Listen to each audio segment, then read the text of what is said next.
Vamos falar sobre equilíbrio químico constante de equilíbrio.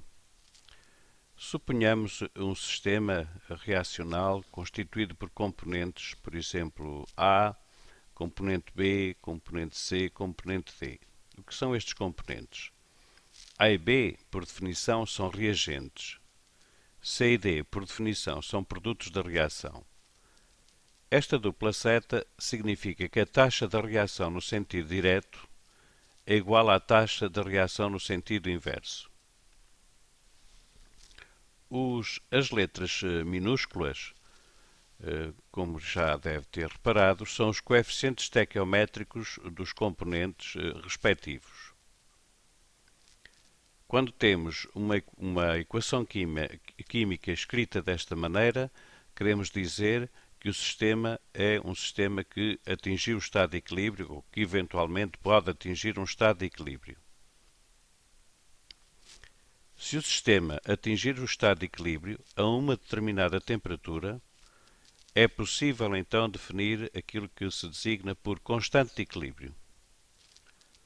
A constante de equilíbrio, para este sistema, por exemplo, é um quociente entre o produto da concentração dos produtos da reação. Repare-se, temos aqui a concentração do componente C elevado ao coeficiente estequiométrico na situação de equilíbrio. Portanto, tinha dito, é o produto das concentrações dos produtos na situação de equilíbrio elevado aos respectivos coeficientes estequiométricos. Por isso é que está também aqui a concentração de D na situação de equilíbrio elevado ao respectivo coeficiente estequiométrico.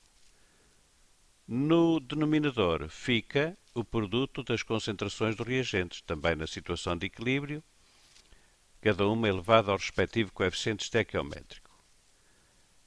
Esta constante depende unicamente da temperatura a que está o sistema reacional. Já vamos falar um pouco mais sobre isso. Consideremos, por exemplo, que um grupo de pessoas, ou uma pessoa, alguém preparava em Lisboa um sistema químico constituído pelos componentes A, B, C e D. Podia prepará-lo de diversas maneiras, poderia, por exemplo, inicialmente colocar unicamente no reator o componente A e o componente B. O que é que iria acontecer? Pois o sistema evoluiria no sentido da formação dos produtos da reação e formaria C e D. Se, por exemplo, iniciasse o sistema com os componentes C e D, após atingir o estado de equilíbrio, iria obter também componentes A e B. A determinada altura, o sistema entraria no estado de equilíbrio. O que é que isso quer dizer? Quer dizer que a taxa da reação direta igualou a taxa da reação inversa. Por vezes também se fala a velocidade da reação direta igualou a velocidade da reação inversa. A nível macroscópico, não há alterações, por exemplo, de concentração, da cor, eventualmente se o sistema for colorido, a cor manterá sempre o mesmo aspecto. Não vai haver alterações de pressão, por exemplo, se o sistema for gasoso, nem alterações de volume.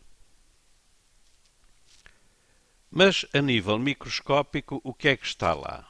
A nível microscópico, nós temos moléculas, por exemplo, moléculas de A, moléculas de B, moléculas de C e moléculas de D. E como é que estas moléculas se comportam a nível microscópico? Pois têm movimentos de agitação, de vibração, chocam entre si, porque a nível microscópico a matéria tem energia cinética, microscópico e não microscópico. Há energia cinética média das partículas, porque o sistema está a uma determinada temperatura. E, portanto, se elas se agitam, elas podem eventualmente chocar umas com as outras. E ao chocar umas com as outras, pode ser um choque que conduza, por exemplo, se C chocar com D, que dê, por exemplo, origem a A e a B e vice-versa.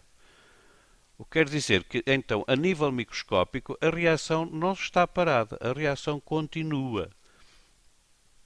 Unicamente a taxa da reação nos dois sentidos igualou-se. Portanto, a formação, a taxa da reação para formar produtos da reação igualou a taxa da reação para formar reagentes. Portanto, a nível microscópico, muita atenção, a reação continua a dar-se nos dois sentidos.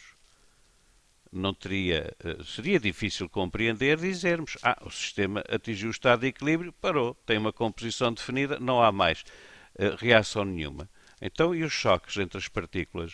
Não podem originar outra vez os reagentes e os reagentes originar os produtos da reação?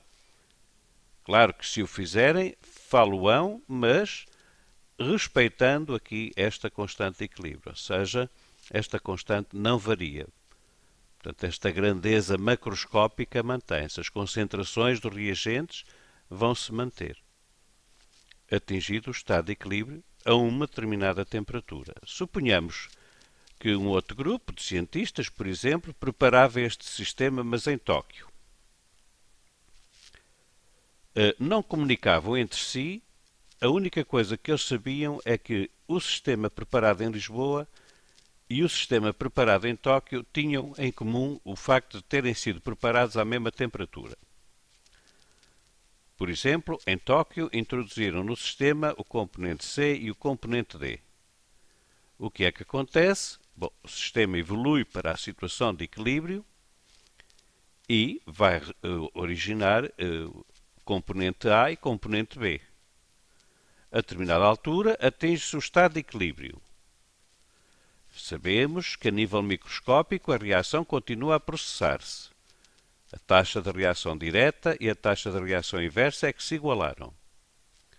Mas se o sistema em Tóquio e em Lisboa se os sistemas em Tóquio e em Lisboa foram preparados à mesma temperatura, então os cientistas, ou quem o preparou, se determinar a constante de equilíbrio, tem uma garantia.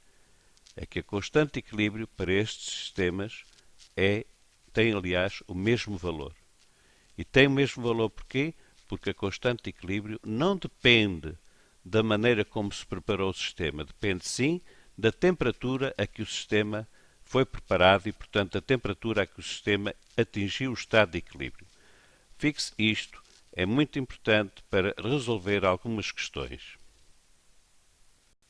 Podemos então dizer que para a mesma temperatura existe uma relação quantitativa igual aos inúmeros estados de equilíbrio.